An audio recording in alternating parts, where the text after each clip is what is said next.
हाँ भाई, लास्ट में आपको मैंने एवरेज वैल्यू और आरएमएस वैल्यू बताई थी, है ना।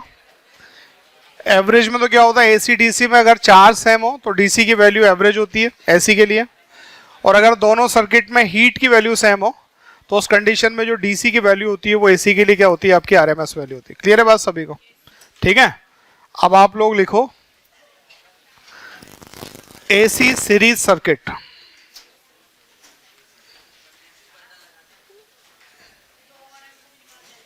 AC series circuit. चलो भाई, अब लिखना स्टार्ट करो आप लोग। तो AC series circuit, number first लिखो आर सर्किट। आर मतलब रेजिस्टेंस।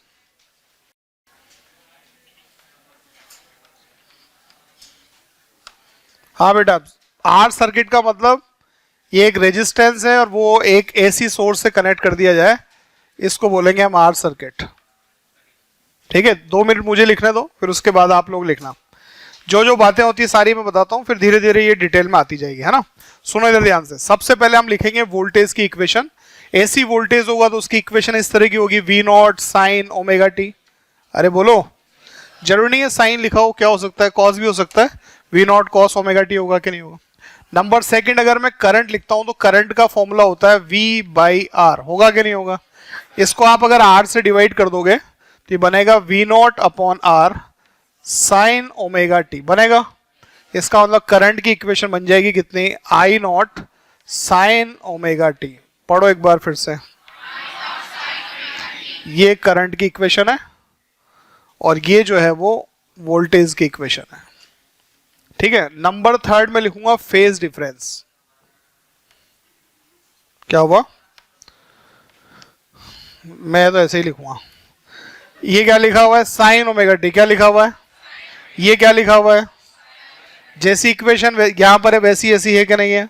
इसका मतलब इन दोनों में फेज डिफरेंस जो आएगा जीरो। फेज डिफरेंस जीरो का मतलब हुआ जब करंट की वैल्यू मैक्सिमम होगी तो उसी टाइम पर क्या होगा, वोल्टेज भी मैक्सिमम होगा। जब आपका वोल्टेज जीरो होगा तो उसी टाइम पे करंट भी क्या होगा, दोनों साथ में जीरो, साथ में मैक्सिमम होंगे। इन दोनों में फेज डिफरेंस कितना रहता है, आपका जीरो रहता है। ठीक है, नंबर 4 यहां लिखेंगे हम। यहां पर सर्किट में टोटल रेजिस्टेंस है ना, सर्किट के टोटल रेजिस्टेंस को जो हम इंपीडेंस बोलते हैं। क्या बोलते हैं, तो इंपीडेंस की वैल्यू यहां पर किसके इक्वल है, आर के इक्वल। फिर से बोलो। नंबर 5 हम यहां पे बनाएंगे, ग्राफ बनाएंगे।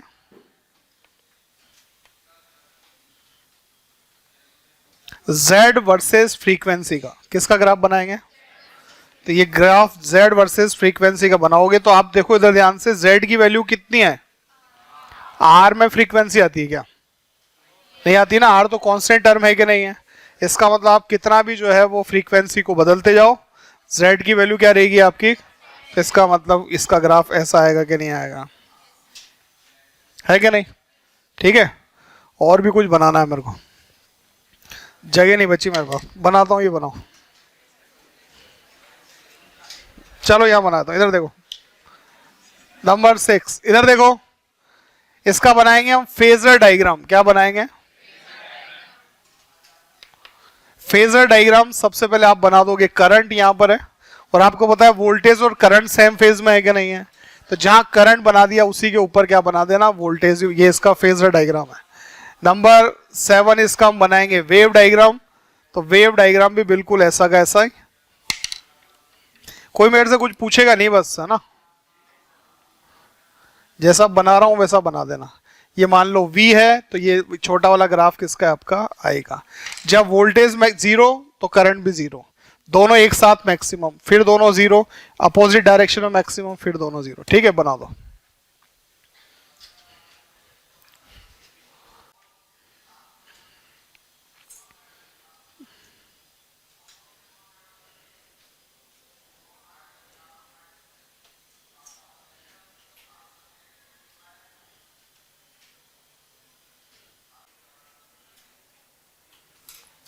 फिर वेव डायग्राम है।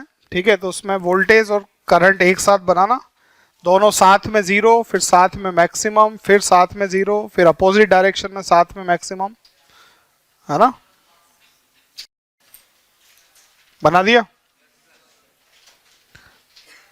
अभी धीरे धीरे समझ में आ जाएगी, क्योंकि तो रेजिस्टेंस है ना, तो रेजिस्टेंस में तो क्या सब कुछ एक जैसा ही होता है, इसलिए है। अब देखो इधर ध्यान से सुनो,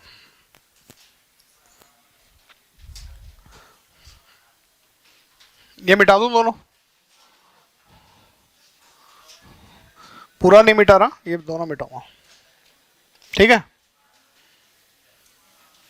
हाँ भाई, अब आप लोग लिखो एल सर्किट,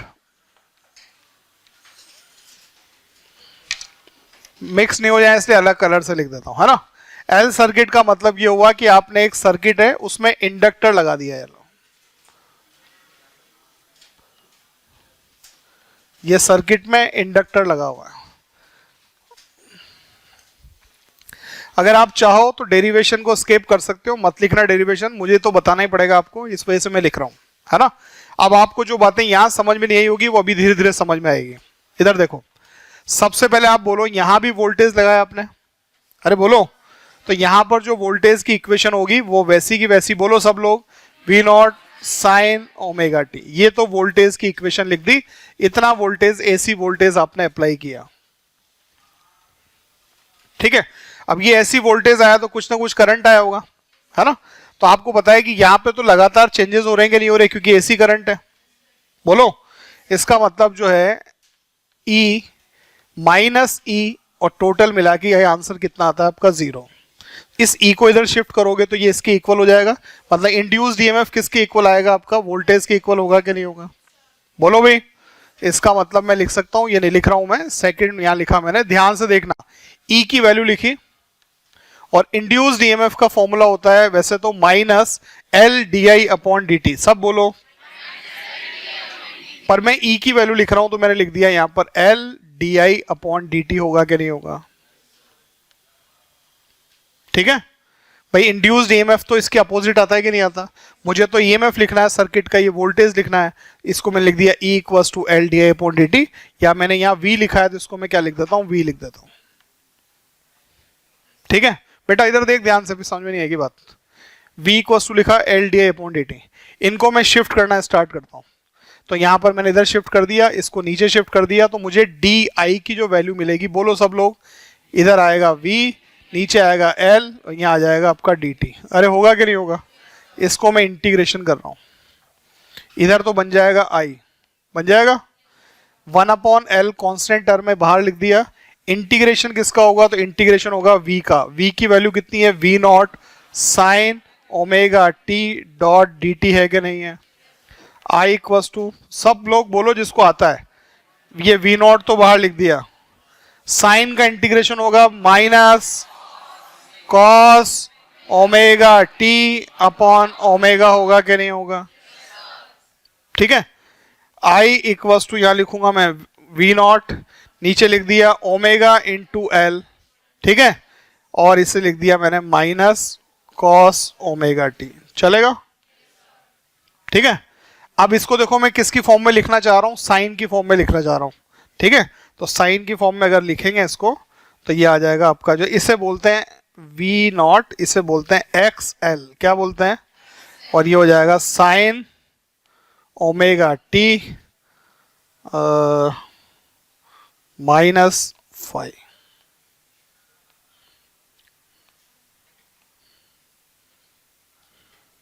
टेंशन मत लेना, है ना, पाई लिख देता हूं, π/2, ये इक्वेशन आ जाएगी। i इक्वल्स टू आप लिख सकते हो i not sine omega T -90 या π/2 लिख दोगे इसको। ये किसकी इक्वेशन है, ये करंट की इक्वेशन है, ठीक है, कोई बात नहीं। इधर देखो बोर्ड पे देखो, यहां आया साइन, क्या है, साइन से 90 आगे जाते हो तो, कॉस से 90 आगे जाते हो तो माइनस साइन, और इससे जाते हो माइनस कॉस, ऐसा है कि नहीं है, बोलो। इस तरह की कंडीशन है। अब देखो इधर ध्यान से, मुझे क्या करना है, यहाँ पर आंसर दे रखा था, मेरा आंसर आया था माइनस कॉस, क्या आया था, आवाज नहीं आ रही, आपको पता है इस तरफ हम एंगल लेते हैं तो पॉजिटिव में लेते हैं कि नहीं लेते हैं, जैसे ये वाला एंगल लिखना है इसकी फॉर्म में, तो लिखूंगा साइन से 90 आगे है कि नहीं है। इसकी वैल्यू कितनी होगी, साइन ओमेगा टी प्लस 90 है कि नहीं है। इसकी वैल्यू लिखनी है, इसकी वैल्यू किसकी फॉर्म में, तो इसके पीछे जा रहा हूं कि नहीं जा रहा हूं, तो माइनस कॉस को क्या लिखूंगा, sign omega t minus pi by 2 है कि नहीं है। अरे है कि नहीं, तो यहां क्या आया था मेरे पास में, माइनस कॉस की वैल्यू क्या लिखूंगा, sign omega t minus pi by 2 है कि नहीं है। एंटी क्लॉकवाइज डायरेक्शन में एंगल हम किस में लेते हैं, पॉजिटिव में, क्लॉकवाइज आते हैं तो नेगेटिव में लेते हैं, नहीं लेते हैं, तो इससे नीचे जा रहे हैं, इस वजह से माइनस कॉस को लिख दिया sign omega t minus pi by 2। ठीक है, और करंट की इक्वेशन बनी, क्या बनी, I equals to I naught sine omega t pi by 2। ठीक है, चलो रुक जाओ, जब समझ लो तभी लिखना, नहीं तो पूछना मेरे से। पहले देखो इधर ध्यान से, थर्ड टर्म लिखा था हमने यहां पे, थर्ड क्या लिखा था, पढ़ के बताओ, फेज डिफरेंस। क्या लिखा था, चलो जल्दी से बताओ, फेज डिफरेंस, करंट और वोल्टेज में कितना फेज डिफरेंस है। करंट की, वोल्टेज की इक्वेशन है V naught sine omega T, current की इक्वेशन है, इसका मतलब फेज डिफरेंस कितना आया, कौन आगे चल रहा है, वोल्टेज या करंट, तो आप लिख सकते हो यहां पर वी लीड साइड, है ना, कितने एंगल से, 90 डिग्री से वोल्टेज जो है वो आगे चलता है। जो भी चेंजेस होने हैं वो पहले किस में होंगे, वोल्टेज में, और उसके 90 डिग्री के बाद, या उसको टाइम में बताओगे तो T/4 1/4 टाइम इंटरवल के बाद क्या होगा, वही चेंजेस किस में आएंगे, वो करंट में आएंगे कि नहीं आएंगे। ठीक है, चलो नंबर 4 चलते हैं। क्या लिखा था इधर नंबर 4, इंपीडेंस। इंपीडेंस की वैल्यू यहां पर किसके इक्वल होती है, एक्स एल के इक्वल, किसके इक्वल होती है, एक्स एल का फॉर्मूला होता है ओमेगा एल। ठीक है, या फिर एक्स एल को बोलते हैं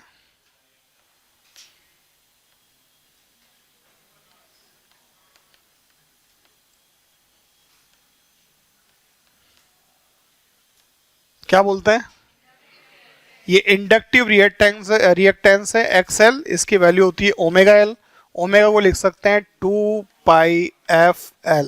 फिर से बोलो एक बार, ये आपका इंडक्टिव रिएक्टेंस है। देखो इधर ध्यान से, सर्किट में जो भी करंट फ्लो को रोकता है वो सब रेजिस्टेंस है कि नहीं है, बोलो भी, तो उन सारे रेजिस्टेंस को मिला के हम बोलते हैं इंपीडेंस। क्या बोलते हैं, मतलब जो सर्किट में करंट को फ्लो होने से रोक रहा है। तो आपको पता है एक तो वायर की खुद की नेचर होती है, उसका रेजिस्टेंस होता है, वो भी करंट फ्लो को रोकता है कि नहीं रोकता है ना।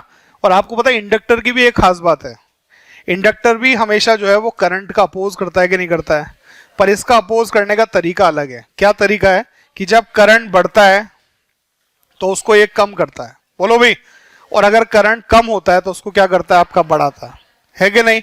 इसका मतलब ये रेजिस्टेंस से डिफरेंट है कि नहीं है। रेजिस्टेंस तो हमेशा क्या करता है, करंट को रोकता ही है ना, पर ये क्या करता है, अपोज तो करता है पर अलग तरीके से अपोज करता है। करंट बढ़ता है तो उसको रोकता है, और कम हो रहा है तो उसको बढ़ाता भी है। ठीक है, तो ये जो है वो आपका इंडक्टिव रिएक्टेंस है, ये भी एक तरह का रेजिस्टेंस है ना, करंट के का अपोज करता है। एक्सएल इसकी वैल्यू है, एक्सएल का फॉर्मूला ओमेगा एल है, ओमेगा कितना हो गया आपका 2πfl हो गया। इसमें फ्रीक्वेंसी आ रही है कि नहीं आ रही है, तो इसका मतलब जेड का भी फ्रीक्वेंसी के साथ ग्राफ बनेगा कि नहीं बनेगा, बोलो। और यहां देखो मैंने क्या किया, ये क्या लिखा हुआ है, वोल्टेज, है ना, और उसको रेजिस्टेंस से डिवाइड करते हैं या रिएक्टेंस से डिवाइड करते हैं तो करंट आ जाएगा कि नहीं आ जाएगा, बोलो भाई। ठीक है, तो यहां पर इंपीडेंस की वैल्यू सिर्फ किसके इक्वल होती है, हाँ एक्सएल के इक्वल होती है। अगर आप नंबर 5 ग्राफ बनाते हो, Z वर्सेस फ्रीक्वेंसी, अब बताओ जल्दी से कैसा ग्राफ बनेगा। Z का फॉर्मूले में F आ रहा है कि नहीं आ रहा है, तो फ्रीक्वेंसी बढ़ने के साथ साथ Z की वैल्यू बढ़ेगी कि नहीं बढ़ेगी। इसका मतलब जितना AC सोर्स की फ्रीक्वेंसी हाई होगी, सर्किट का इंपीडेंस उतना ही हाई हो जाएगा कि नहीं हो जाएगा। ठीक है, उसके बाद क्या बना हुआ है, मिटा दिया मैं, फेजर डायग्राम।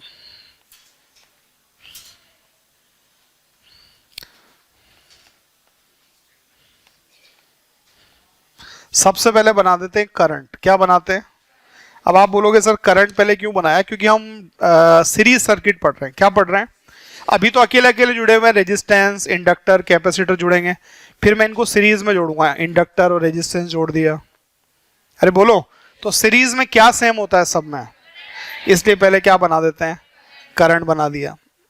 अब देखो इधर ध्यान से, वोल्टेज आगे चल रहा है या पीछे चल रहा है, लीड कर रहा है, कितने एंगल से, आगे बढ़ाना है तो इधर ऊपर जाऊं कि नीचे जाऊं, इसका मतलब आप क्या करोगे, इससे 90 डिग्री आगे यहां क्या बनाओगे, VL होगा। ठीक है, ये इसका फेजर डायग्राम होगा। ठीक है, इसी तरीके से आप वेव डायग्राम बनाओ।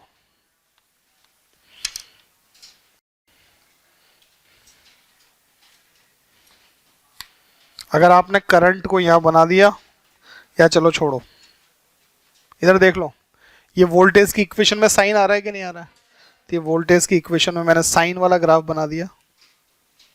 ठीक है, तो करंट को पीछे रखना है, बाद में स्टार्ट करना है π/2 से, तो ये π/2 यहाँ आता है कि नहीं आता है, यहाँ से स्टार्ट करके बना देना है इसको।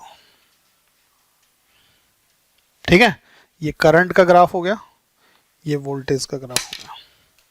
ठीक है, अब यार मेरे पास टाइम नहीं है, वरना मैं तुम्हें सिखाता तो सही। ऐसा वेव में पढ़ाएगा कहीं पे, हाँ वेव पढ़ लिया क्या आप लोगों ने, SHM वगैरह नहीं पढ़ा ना, तो फिर वहाँ ही पढ़ना फिर आप लोग, अभी तो बना दो।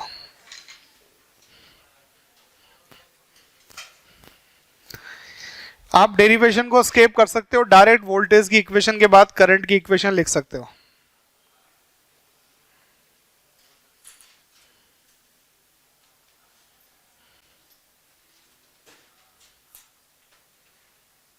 छोटे इसलिए लिख रहा हूं क्योंकि मुझे सब साथ में रखना है यहाँ पे, है ना, इस वजह से छोटे लिख रहा हूँ कि आपको मैं बाद में याद करा पाऊँ। यहाँ पे आप सिर्फ जैसा बोर्ड पे लिखा हुआ है वैसा लिख दो, यहां से जब जाओगे सब कुछ याद होगा आपको, कंफर्म।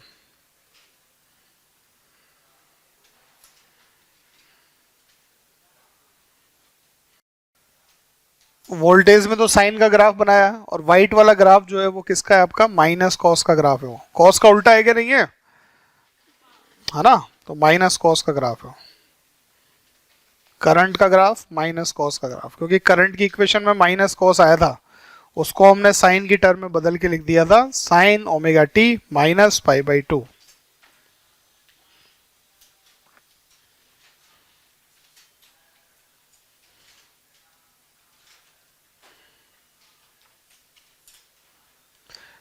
XL का मतलब है इंडक्टिव रिएक्टेंस, बोलो सब लोग।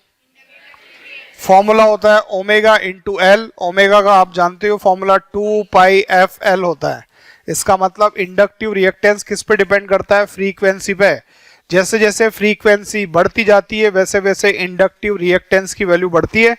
इंडक्टिव रिएक्टेंस बढ़ेगा तो सर्किट में इम्पीडेंस की वैल्यू भी क्या होती जाएगी, आपकी इंक्रीज होती जाएगी।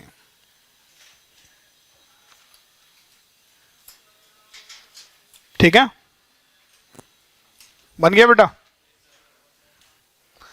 चलो आगे देखो। मैं रुक जाऊंगा अभी, थोड़ी देर बाद देखना आप लोग, बस एक बार लिख लूं मैं। नंबर 3 लिखते हैं, सी सर्किट, कैपेसिटर जोड़ते हैं सर्किट में।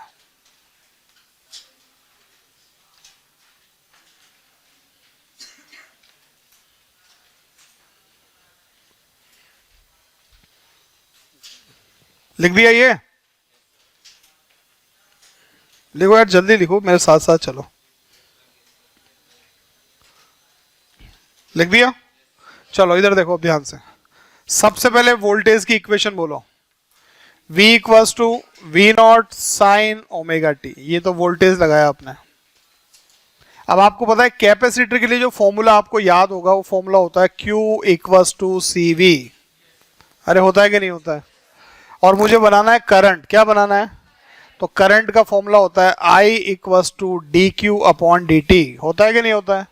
तो इसका मतलब करंट की इक्वेशन बन जाएगी, इसको डिफरेंशिएट करना है तो आप लिखोगे C dV अपॉन DT, होगा क्या नहीं होगा। I इक्वल्स टू आपने लिखा C ऐसा कैसा, डिफरेंशिएट करना है तो D अपॉन DT, v की वैल्यू कितनी है, तो ये है v not sine omega T. इधर बोर्ड पे देख लो यार, i इक्वल्स टू लिखूंगा तो ये आगे लिख देना c और v नॉट, तो या v नॉट और c तो एक ही मतलब है। साइन का डिफ्रेंशिएशन करोगे तो क्या आएगा आपका, cos omega t into omega होगा क्या नहीं होगा, तो i इक्वल्स टू इक्वेशन हो जाती है यहाँ पर v naught omega c cos omega t। ठीक है, इसको ऐसे लिख देते हैं, i equals to i naught, cos को क्या लिखूं, साइन की टर्म है, sine 90 plus sorry omega T plus 90 है क्या नहीं है, अरे अभी बताया था ना यार, यहाँ साइन था यहाँ cos था क्या नहीं था, साइन की टर्म में cos को क्या लिखेंगे, तो लिखोगे आप sign omega T plus pi by 2, इस तरह की इक्वेशन बन जाती है। ठीक है, देख के बताओ कौन आगे चल रहा है, करंट आगे चल रहा है, कितने एंगल से, पाई बाई 2 से लीड कर रहा है। नंबर 3, फेज डिफरेंस, तो ये आएगा डेल्टा फाई इक्वल्स टू कितना होगा, पाई बाई 2, और करंट लीड्स वी, करंट आगे चलेगा क्या नहीं चलेगा, है ना। नंबर 4 देख लो यार, इसे बोलते हैं कैपेसिटिव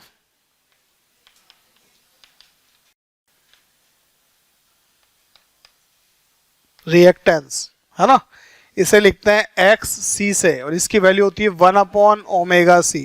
देखो ये लिखा हुआ, भाई आपको किसको डिवाइड करना है, वी नॉट को एक्स सी से डिवाइड करोगे तो आई नॉट बनेगा कि नहीं बनेगा, और ये क्या बना आपका वी नॉट, एक्स सी की वैल्यू लिखूंगा तो 1 ओमेगा सी ऊपर आ जाएगा कि नहीं आ जाएगा, अरे है कि नहीं, तो ये है आपका कैपेसिटिव रिएक्टेंस। नंबर 5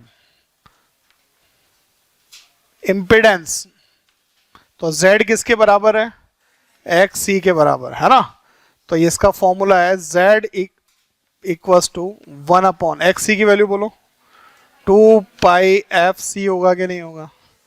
तो अगर आप ग्राफ बनाते हो Z वर्सेस फ्रीक्वेंसी का, तो कैसा बनेगा ये,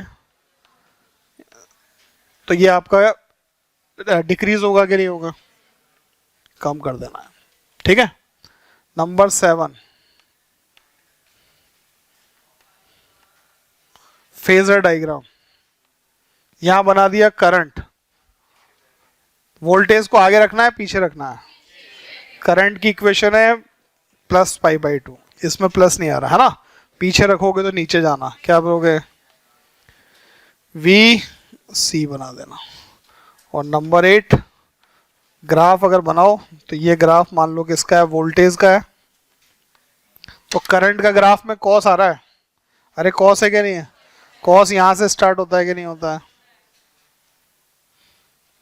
ये किसका ग्राफ है, करंट का ग्राफ। ठीक है, अब रुक जाऊंगा मैं, आप लोग बना दो इसको पूरा।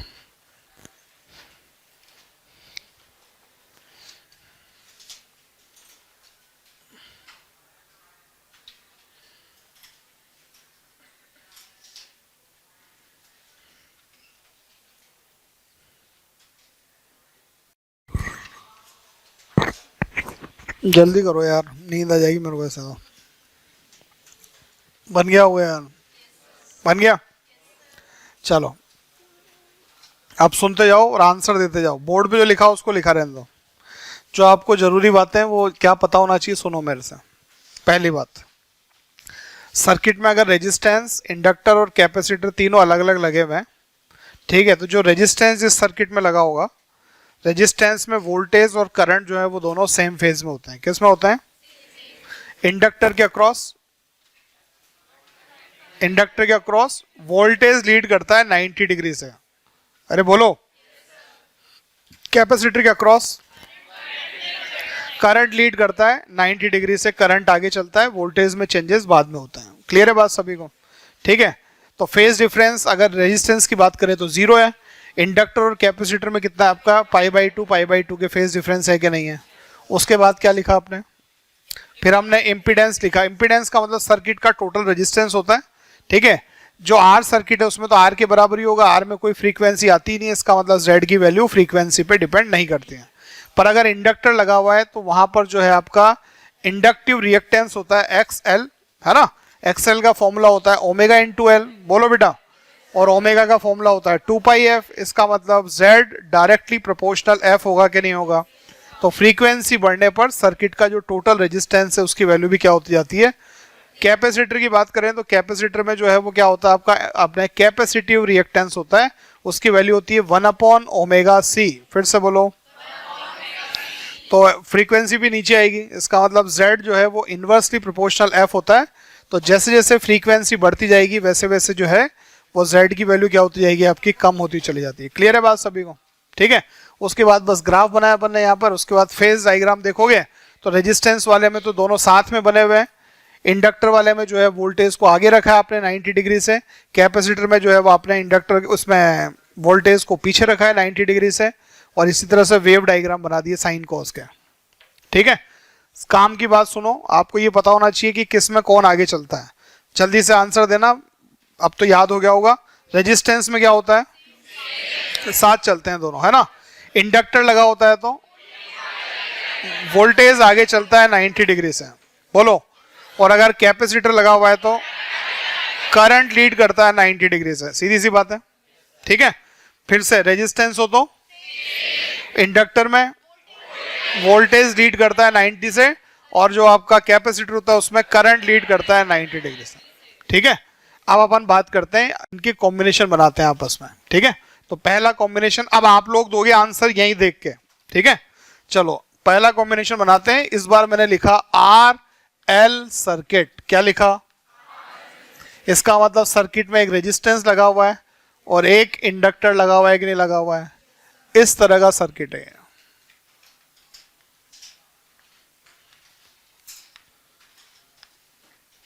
ठीक है। अब उल्टा कर देते हैं काम। अभी तक तो हम सबसे पहले करंट बना रहे थे, फिर उसकी इक्वेशन बना रहे थे, फिर फेज डिफरेंस लिख रहे थे, ठीक है। अब इसको कैसे सॉल्व करेंगे देखो इधर ध्यान से। सबसे पहला ही काम यहाँ पे मैं वोल्टेज की तो इक्वेशन लिख देता हूं, बोलो V equals to sine omega, ये इक्वेशन तो लिख दी मैंने। सेकंड नंबर पे मैंने फेजर डायग्राम बना दिया। अब आपको पता भी पड़ेगा कि ये फेजर क्यों बना रहे थे वहां पर, वो यहां काम आते हैं फेजर डायग्राम, ठीक है।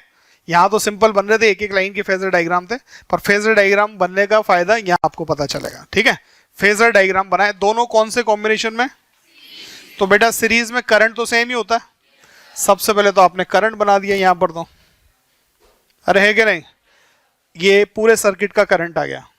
अब एक तो इसके दोनों तरफ का वोल्टेज, इसको बोलूंगा मैं VR, सब बोलो, और इसके दोनों तरफ का वोल्टेज ये VL होगा कि नहीं होगा।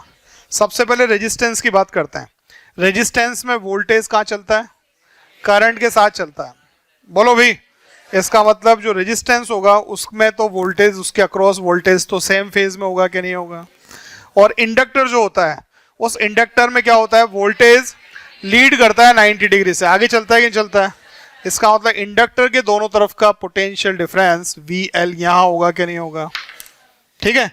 अब अगर मैं आपसे बोलूं कि पूरे वोल्टेज की बात करें, V की बात करें, ये वाला वोल्टेज तो करंट के साथ चल रहा है, ये वाला वोल्टेज जो है वो करंट से आगे चल रहा है। तो इसका मतलब इन दोनों का रिजल्टेंट बनाया जाए, नेट बनाया जाए, तो वो नेट वोल्टेज जो है वो कहाँ आएगा, इन दोनों एरो को मिला दो यहाँ पे, बोलो इनके बीच में कहीं आएगा कि नहीं आएगा, नेट वोल्टेज होगा। अरे बात समझ में आ गई, ये नेट वोल्टेज यहाँ होगा। तो इसका मतलब ये हो गया कि जो नेट वोल्टेज होगा, देखो करंट तो चाह रहा था, सॉरी रेजिस्टेंस तो चाह रहा था वोल्टेज करंट के साथ रहे, अरे है कि नहीं, और इंडक्टर चाह रहा था कि वोल्टेज कहाँ रहे, 90 डिग्री आगे रहे। जब दोनों का यहाँ पर आप सम करोगे तो नेट वोल्टेज न तो उसके साथ रहेगा न 90 डिग्री से आगे आएगा, 0 और 90 के बीच में किसी एंगल पर आ जाएगा कि नहीं आ जाएगा, अरे बोलो। इसका मतलब यहां आ जाएगा ये। अब अगर मुझे लिखना है यहां पर नंबर थर्ड फेज डिफरेंस, तो डेल्टा फाई, ये फाई लिख देता हूं, इक्वल्स टू, तो आप जब भी डेल्टा फाई लिखते हो तो टेन थीटा में लिखते हो ना बेटा, तो टेन फाई की वैल्यू लिख दी मैंने। बोलो क्या लिखोगे, परपेंडिकुलर क्या लिखोगे, तो V L upon V R होगा क्या नहीं होगा, है क्या नहीं। या फिर आप वैल्यू लिख सकते हो, वी एल की वैल्यू होगी आई एक्स एल और यहां होगा आई आर, तो ये आई से आई कैंसिल हो जाएगा कि नहीं हो जाएगा। इसका मतलब आपको फेज डिफरेंस लिखना है, तो फेज डिफरेंस कैसे लिखोगे, या तो वी एल को वी आर से डिवाइड कर देना तो फेज डिफरेंस आ जाएगा, ठीक है। और अगर आपको एक्सएल दे रखा है और आर दे रखा है तो आप एक्सएल अपॉन आर कर दोगे, तब भी क्या बन जाएगा आपका, फेज डिफरेंस आ जाएगा कि नहीं आ जाएगा। अरे बात समझ में आ गई, पक्का। जल्दी बताओ, अभी भी लीड कौन कर रहा है, वोल्टेज ही लीड कर रहा है, पर वोल्टेज 90 डिग्री से लीड नहीं करके उससे जो है आपका छोटा एंगल होगा, कोई भी एक्यूट एंगल, उससे लीड करेगा कि नहीं करेगा, है ना। तो अभी भी लीड तो कौन कर रहा है, वोल्टेज ही कर रहा है, मतलब V,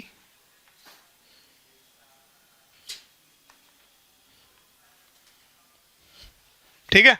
कोई डाउट है, चलो फिर देखो इधर ध्यान से, नंबर 4, ये ग्राफ दिख रहा है आपको, ये ग्राफ ऐसा, ये बेस कितना दिख रहा है, परपेंडिकुलर कितना है, और ये हाइपोटेनस है कि नहीं है। तो आप सब जानते हो राइट एंगल ट्राइंगल में वी स्क्वायर इक्वल्स टू क्या होता है, V R square plus V L square होगा कि नहीं होगा, बोलो। तो उस कंडीशन में मैं यहां लिख सकता हूं, v को लिखूंगा तो v लिखूंगा i इंटू जेड, क्या लिखूंगा, ये z का मतलब क्या हुआ, पूरे सर्किट का, क्योंकि दोनों है ना इस बार, तो दोनों का मिला के, जिसमें रेजिस्टेंस भी आएगा जिसमें रिएक्टेंस भी आएगा, उन सब का मिला के टोटल आ गया कि नहीं आ गया। इसका क्या लिखूं, बोल के बताओ, आई आर स्क्वायर, और बोलो एक्सएल स्क्वायर होगा कि नहीं होगा। आई स्क्वायर तो कॉमन लेके कैंसिल करना, और z का जो फॉर्मूला इस बार मिलेगा वो कितना होगा, रूट आर स्क्वायर प्लस, अब बना z, देखो ध्यान से, इन डायग्राम में तो आप डायरेक्ट z लिखने की जगह क्या लिख सकते थे, रेजिस्टेंस ही है कि नहीं है, यहाँ पर क्या आपका इंडक्टिव रिएक्टेंस है कि नहीं है, यहाँ पर क्या ओनली कैपेसिटिव रिएक्टेंस है कि नहीं है।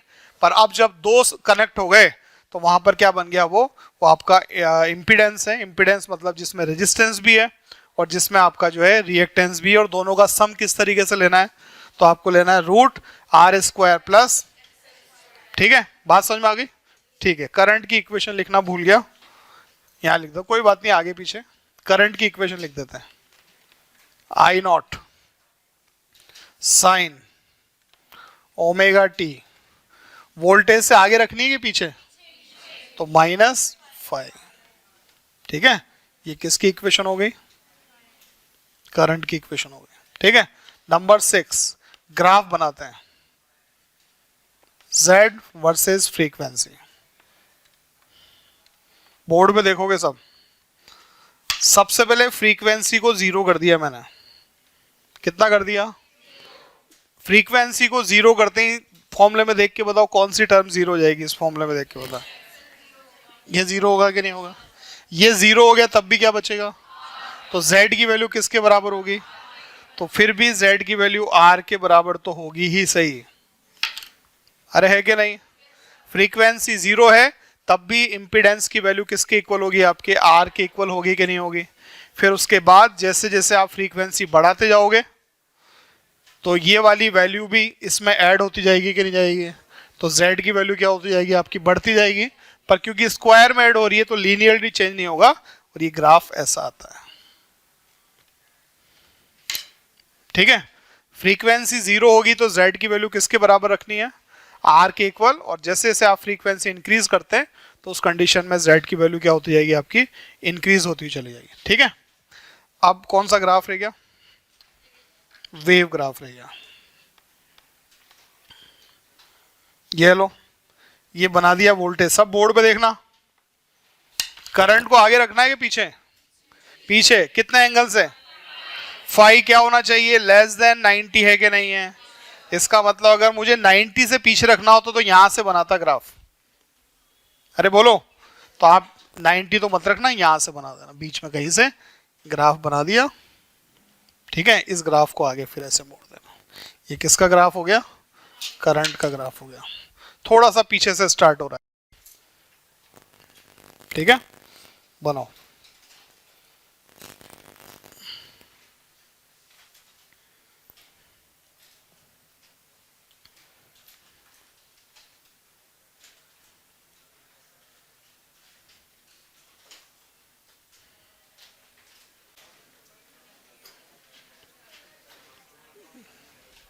चलो,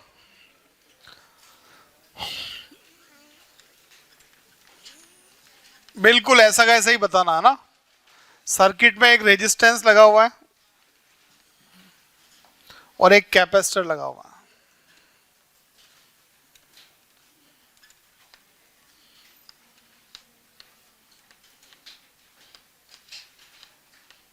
चलो, वोल्टेज की equation V not sine omega T.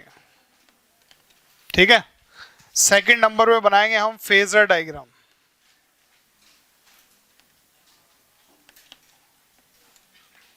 सबसे पहले बना दिया करंट। वी आर बिल्कुल इसके साथ ही रखना है, पर VC पीछे होगा कि नहीं होगा यहाँ पे। ठीक है, इन दोनों को मिलाओगे आप तो इसका मतलब नेट वोल्टेज यहाँ आ जाएगा कि नहीं आ जाएगा। जल्दी बताओ कौन लीड कर रहा है? करंट यहाँ पे लीड करता है और वोल्टेज जो है वो फाई एंगल से पीछे होगा। ठीक है, अगेन यहाँ लिख देता हूँ। अब मैं करंट की इक्वेशन लिख रहा हूँ पहले। I इक्वल्स टू बनेगा I नॉट साइन, करंट को आगे रखना, ओमेगा टी प्लस फाई होगा कि नहीं होगा। ये करंट की इक्वेशन हो जाएगी। ठीक है, फिर बात करते हैं कि इसकी नंबर 4 फेज डिफरेंस।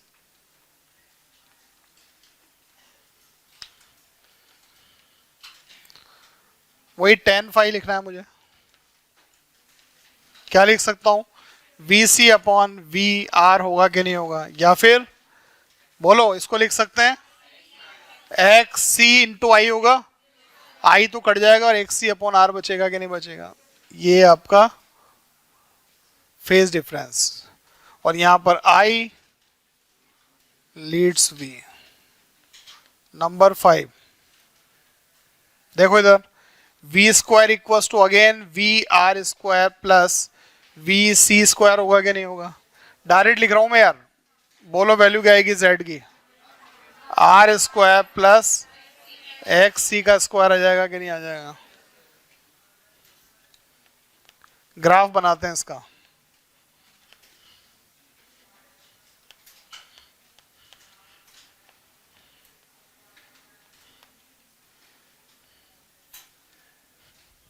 देखो, सबसे पहले फ्रीक्वेंसी को 0 कर दो आप, है ना।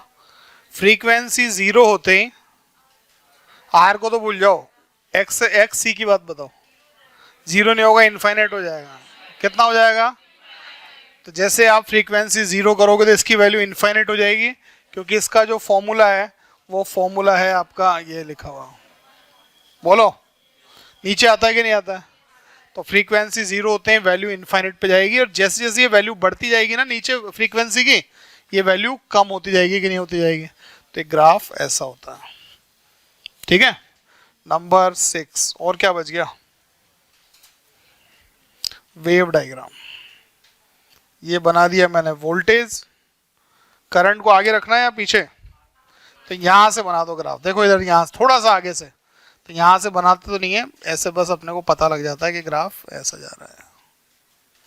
ठीक है, ऐसा ग्राफ। ये करंट का ग्राफ है, सॉरी।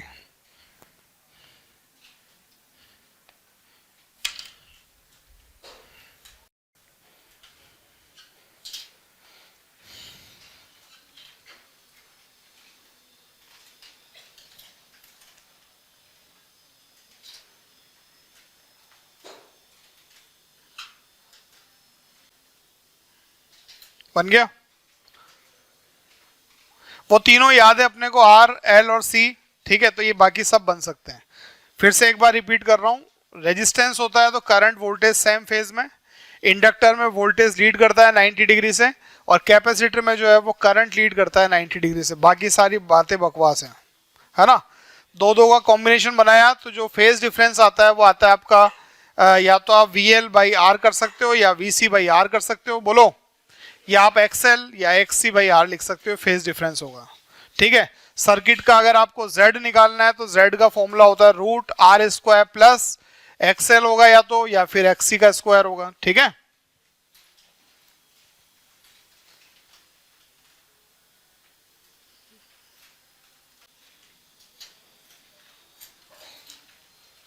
बन गया।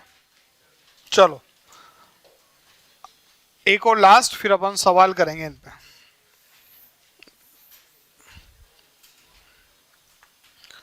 RLC सर्किट, इसमें एक रेजिस्टेंस भी लगा हुआ है, इंडक्टर भी लगा हुआ है, और एक कैपेसिटर भी लगा हुआ है।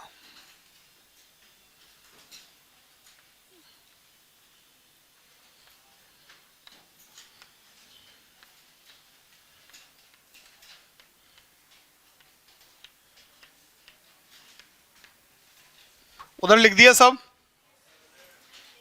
नहीं लिखा अभी, जल्दी लिखो। लिख दिया? अब चलो बेटा सब इधर देखो, आप लोग बताओगे तभी लिखूंगा मैं। बताओ V की इक्वेशन क्या लिखूं? ये तो AC वोल्टेज की इक्वेशन लिख दी।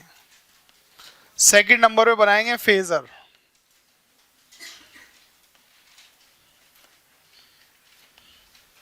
यहां क्या बनाऊं? करंट, है ना। अब बताओ रेजिस्टेंस के दोनों तरफ पोटेंशियल ड्रॉप कहां पर? करंट के सेम फेज में। अरे हाँ या ना? इंडक्टर में ऊपर, बोलो।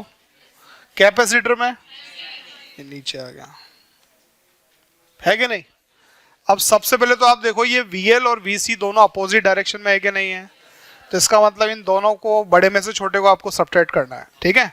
तो इसका मतलब आंसर कहीं भी पॉसिबल है, ऊपर भी आ सकता है।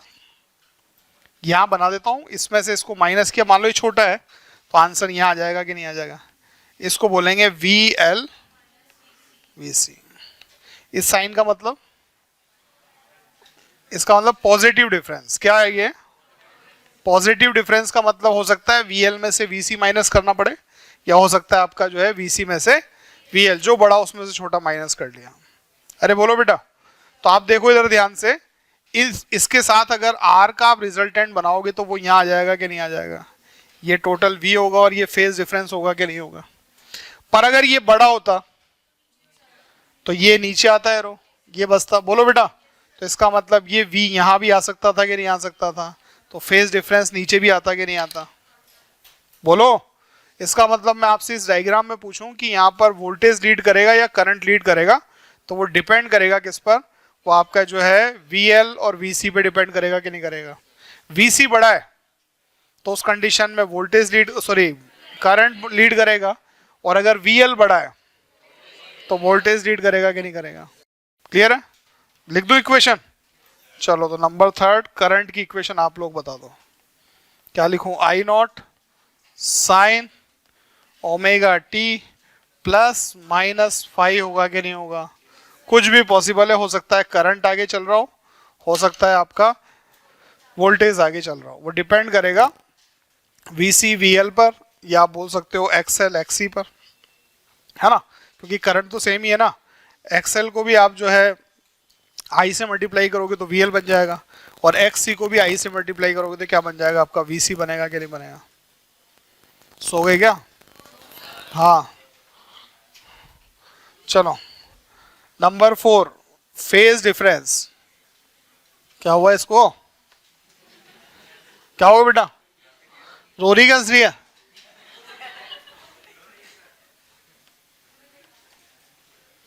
tan थीटा लिखना है, ये रहा थीटा। परपेंडिकुलर बताओ। तो आप लिखोगे VL माइनस VC, उल्टा है तो VC माइनस VL भी हो सकता है, नीचे क्या आएगा? VR। इसमें भी करंट की वैल्यू होगी I into XL, I into XC, I into R। I को कैंसिल कर दोगे तो क्या बन सकता है? XL XC upon R। ये जो है फेज डिफरेंस। नंबर 5, z की वैल्यू डायरेक्ट बता दो, एक लाइन तो लिख देता हूं, ये तो होता ही है, वी स्क्वायर इक्वल टू कितना होता है, V R square plus V L V C का स्क्वायर। अरे है कि नहीं। और नंबर 6, अगर z की वैल्यू लिखोगे, बोलो सब लोग बोलो यार, R square plus X L X C का स्क्वायर।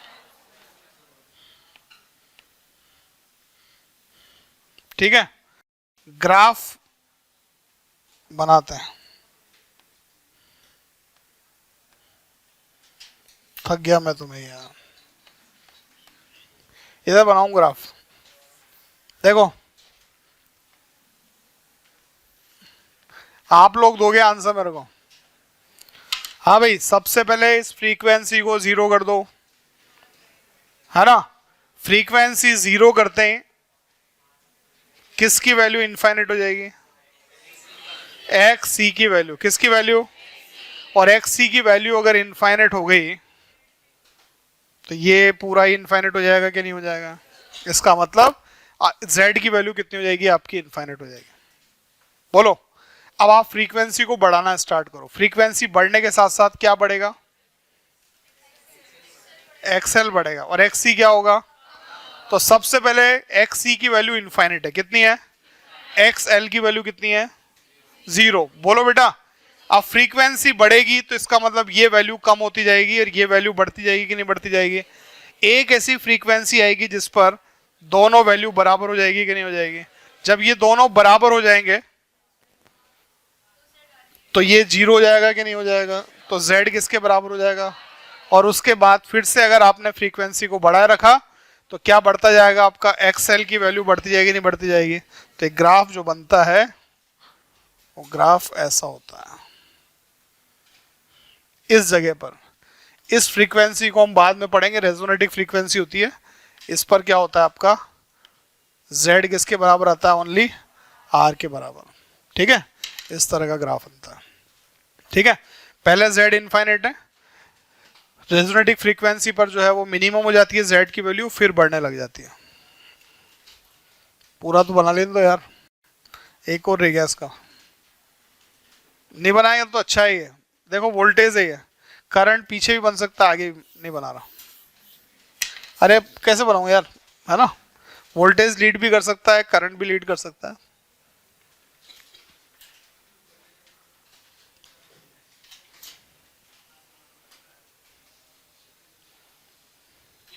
आपको कौन सा याद करना है इन सब में से, ये लास्ट वाला, ये लास्ट वाला याद है तो सब याद हो गए कि नहीं हो गए। आप बोलोगे कैसे हो गए सर ये।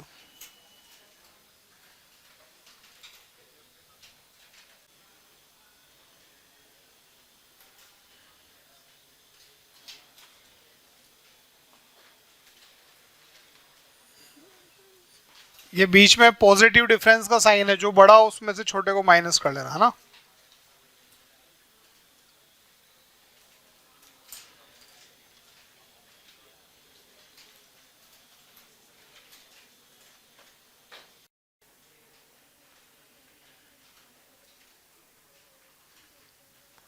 यार बोलने दो अब तो मेरे को, हो गया। चलो तो देखो इधर ध्यान से, ये आपके 6 सर्किट मैंने आपको बताया है ना। पहले R, L और C अलग अलग बताए, फिर RL, फिर RC और एक आपका RLC। ठीक है, 6 सर्किट है आपके पास में। ये छठा भी याद रखोगे तो सब याद हो जाएंगे, है ना। इसमें जो नहीं हो वो हटा दो ना यार। अगर मान लो आपको जो है C नहीं है या कैपेसिटर नहीं है तो ये हट जाएगा, ये फॉर्मूला वही बन जाएगा। बोलो भाई, यहाँ से C हट जाएगा तो वही फॉर्मूला बन जाएगा, यहाँ से C हट जाए वही फॉर्मूला बन जाएगा। बनेगा कि नहीं बनेगा। तो ये सब आपको ये भी याद है तो सारे याद हो जाएंगे। फिर से एक बार मैं रिपीट कर रहा हूँ, रेजिस्टेंस में वोल्टेज और करंट सेम फेज में होता है। इंडक्टर में वोल्टेज लीड करता है 90 डिग्री से और कैपेसिटर में करंट लीड करता है 90 डिग्री। अब इनके कॉम्बिनेशन बनाओगे आप, RL बना दिया तो वोल्टेज आगे तो चलेगा पर वो 90 से नहीं चल पाएगा, थोड़े बहुत एंगल से आगे चलेगा। RC बना दिया तो उसमें करंट आगे तो चलेगा पर 90 से नहीं चल पाएगा। और तीनों जोड़ दिए तो कुछ भी हो सकता है कि नहीं। ठीक है, अब देखो इधर ध्यान से सुनते जाओ।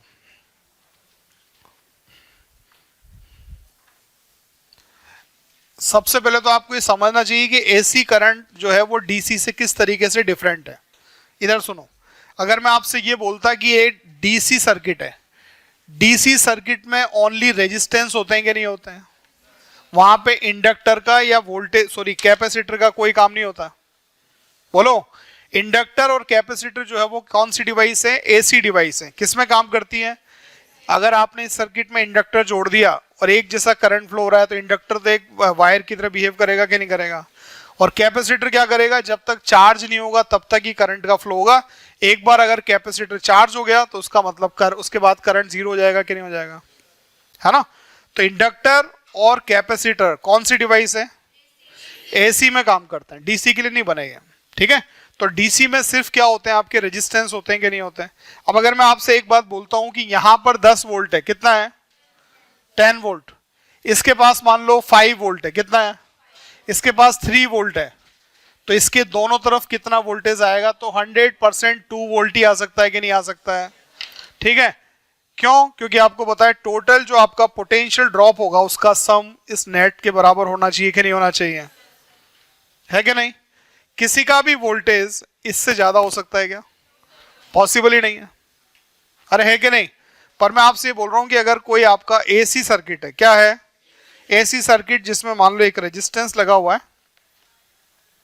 एक इंडक्टर लगा हुआ है, एक कैपेसिटर लगा हुआ है, फिर आपने इसको एसी से जोड़ दिया। ये मान लो 10 वोल्ट है, कितना है? या 100 वोल्ट है, कितना है? तो आप मुझे बताओ कि ऐसा हो सकता है क्या इनके जो ये आपके एलिमेंट्स हैं तीनों, इन पर वोल्टेज इस 100 वोल्ट से ज्यादा है या कम ही आएगा?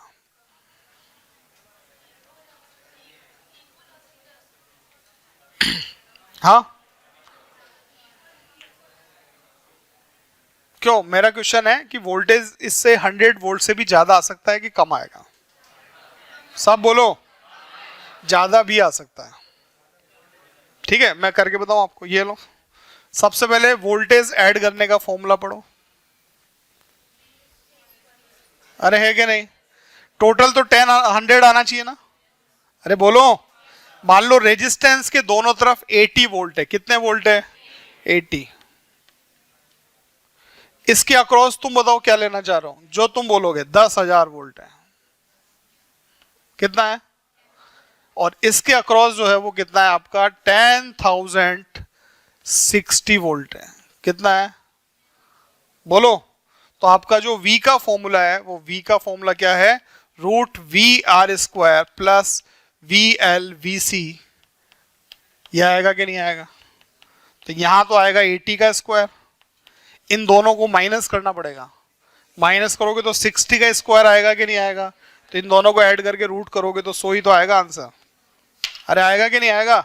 इसका मतलब जो आपका एसी सर्किट होते हैं उस एसी सर्किट में जो एलिमेंट्स पर वोल्टेज होते हैं वो वोल्टेज टोटल वोल्टेज से ज्यादा भी आ सकते हैं कि नहीं आ सकते हैं? हाँ, जब तीनों लगे हों। नहीं, रेजिस्टेंस पे कभी ज्यादा नहीं आ सकता। रेजिस्टेंस में कभी भी वैल्यू 100 से ज्यादा नहीं हो सकती है। बोलो भाई, इंडक्टर और कैपेसिटर दोनों पर वैल्यू जो है वो आपकी 100 से भी ज्यादा हो सकती है, पर कब? जब दोनों लगे हों। अगर मान लो ये नहीं होता तो इसके ऊपर 10,000 पॉसिबल है क्या? क्योंकि दोनों का स्क्वायर करके ऐड करके रूट करने से 100 आना चाहिए कि नहीं आना चाहिए? अरे बोलो। तो अगर दो की कॉम्बिनेशन है तो फिर तो दोनों पर वोल्टेज जो होंगे वो क्या होंगे? टोटल वोल्टेज से कम ही आएंगे कि नहीं आएंगे? पर RLC तीनों एलिमेंट अगर है सर्किट में तो उस कंडीशन में किस पर? आपके इंडक्टर और कैपेसिटर के अक्रॉस वोल्टेज जो है वो क्या हो सकते हैं? वो आपके टोटल वोल्टेज से भी ज्यादा हो सकते हैं कि नहीं हो सकते हैं? क्योंकि जब नेट बनाते हैं तो दोनों में से दोनों का यहां पर डिफरेंस लेना पड़ता है कि नहीं लेना पड़ता है? अरे समझे कि नहीं समझे? तो पहला क्वेश्चन तो आपका यही बनता है, आपसे पूछेंगे कि रेजिस्टेंस पर वोल्टेज टोटल से ज्यादा हो सकता है, तो आप बोलोगे कभी भी नहीं हो सकता। ठीक।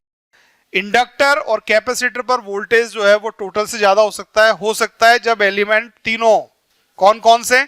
रेजिस्टेंस, इंडक्टर और कैपेसिटर तीनों जुड़े हों। तो उस कंडीशन में जो है इन पर वोल्टेज की वैल्यू क्या होगी आपकी? टोटल से भी ज्यादा आ सकती है कि नहीं आ सकती है?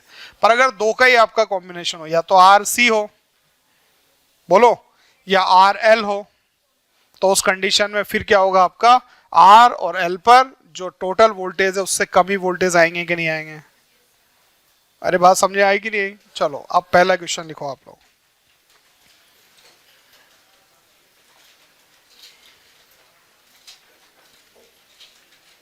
लिखो, inductor inductor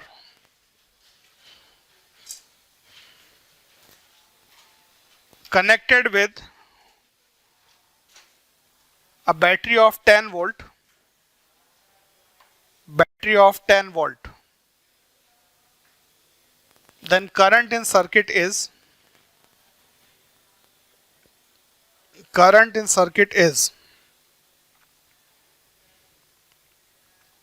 2.5 ampere,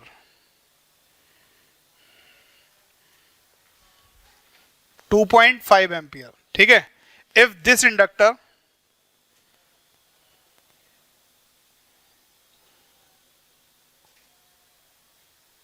connected with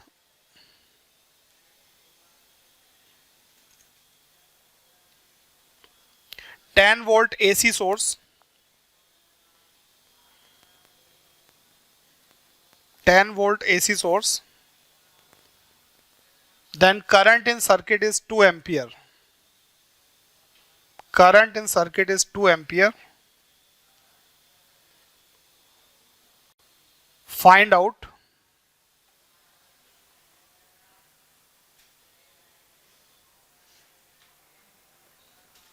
reactance of inductor,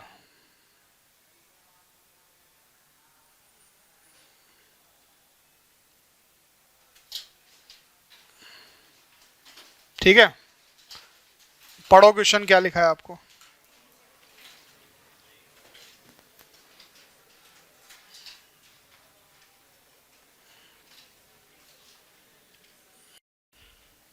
बेटा इधर देखो सब लोग और समझो बातों को। ये एक इंडक्टर है, इसको आपने सबसे पहले एक बैटरी से जोड़ दिया। बैटरी का वोल्टेज दे रखा है 10 वोल्ट है, मतलब 10 वोल्ट डीसी है क्या नहीं? आप मुझे बताओ, डीसी से जोड़ा तो ये इंडक्टर की तरह बिहेव करेगा क्या? क्या बनेगा? एक सिंपल वायर बनेगा क्या नहीं बनेगा? अरे हाँ या ना? और वायर होगा तो उसका रेजिस्टेंस होगा ही सही, तभी तो सर्किट देखो आरएल सर्किट बनता है, आरसी सर्किट बनता है। मैंने आर को छोड़ के एलसी सर्किट बनाया गया, क्यों नहीं बनाया? क्योंकि बिना रेजिस्टेंस का तो सर्किट होता ही नहीं है। अरे है कि नहीं? वायर तो होगा ही सही, वायर होगा तो उसका रेजिस्टेंस होगा, इसका मतलब आर तो कंपलसरी है कि नहीं है ना? हम पढ़ेंगे एलसी ऑसिलेशन पढ़ेंगे, पर वो एक आइडियल कंडीशन है कि रेजिस्टेंस 0 कर दे तो ऐसा हो जाता है, ठीक है। पर जो सर्किट होते हैं उसमें आर तो कंपलसरी है कि नहीं है? तो आप देखो इधर ध्यान से, जब आपने इसको डीसी से जोड़ा तो ये क्या हो रहा है? सिंपल वायर की तरह बिहेव करेगा, और वायर होगा तो उसका रेजिस्टेंस होगा कि नहीं होगा? बोलो। तो आपको पता है करंट का फॉर्मूला जो मैंने बताया, करंट का फॉर्मूला V बाई आर होगा कि नहीं होगा? या रेजिस्टेंस का फॉर्मूला क्या होगा? V बाई आई होगा कि नहीं होगा? कितना वोल्ट? 10 वोल्ट। कितना करंट? 2.5। इसका मतलब मुझे R की वैल्यू मिल गई, कितनी है? 4 ओम है कि नहीं है? इसका मतलब इस कॉइल का रेजिस्टेंस जो है वो 4 ओम है कि नहीं है ना? अब चलो, इसी कॉइल को मैंने क्या किया, अच्छे से समझो, नहीं आ रही बात समझ में तो मेरे को बताओगे सर, मुझे तो नहीं आई। इसको आपने एसी से जोड़ दिया, अब क्या होगा? इसका रेजिस्टेंस तो है ही सही, अरे है कि नहीं? पर इसका इंडक्टेंस मतलब एक्सएल भी होगा कि नहीं होगा? इसका मतलब अगर मैं इस बार आई इक्वल टू लिखता हूं तो यहां लिखूंगा V अपॉन, नीचे क्या आएगा बताओ जल्दी से, जोर से बोलो। एक्सएल क्यों आएगा? जेड आएगा ना यार, एक्सएल भी है और आर भी है कि नहीं है उसका?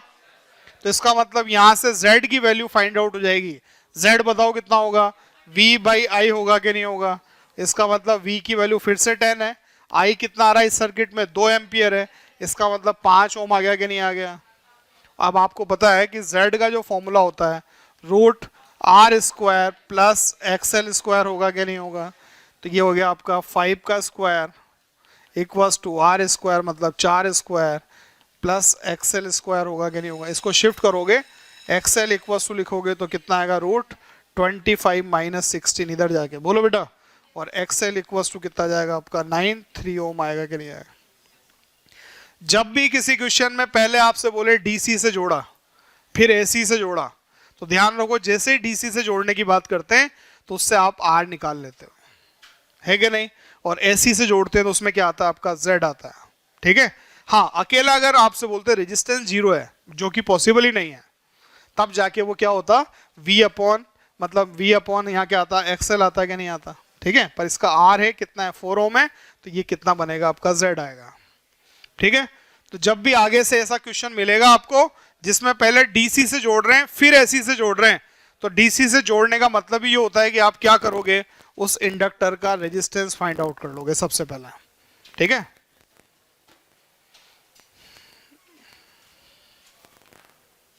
कौन है?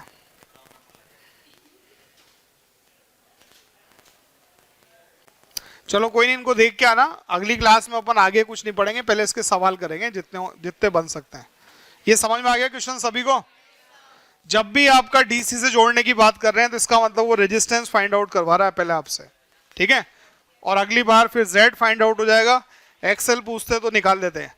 इससे आगे भी बढ़ सकता था क्वेश्चन, सुनो इधर, मैं बोलता एसी की फ्रीक्वेंसी दे रखी होती 50 हर्ट्ज, कितनी दे रखी है, तो एल भी निकाल सकता था मैं, एक्सएल इक्वल टू कितना था, 2 पाई एफ एल होता कि नहीं होता, तो 3 अपॉन 2 पाई, और फ्रीक्वेंसी जो भी दे रखी है डिवाइड करने से एल भी निकल जाता है कि नहीं निकलता है? अगली क्लास में करूंगा बात।